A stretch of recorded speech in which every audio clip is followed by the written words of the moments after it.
या आई आणि मुलीने गेल्या 30 वर्षांमध्ये एकही वस्तू नवीन न घेता जुन्या वस्तू रिसायकल करत बनवलं हे सुंदर घर.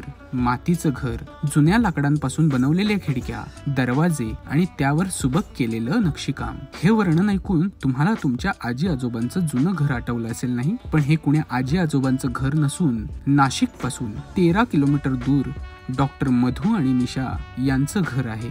आज ते आपल्या अदीम कनन होमस्टेच्या माध्यमातून लोकांना या अनोख्या जीवनशैलीचं महत्त्व पटवून देत आहेत. हे घर बांधायला या दोघींना बऱ्याच वर्षांची मेहनत लागली. या घराचं घरपण आणि वेगळेपण अनुभवायला आज बरेच पर्यटक इथे राहायला येतात आणि सुंदर अशा निसर्गरम्य वातावरणाचा अनुभव घेतात.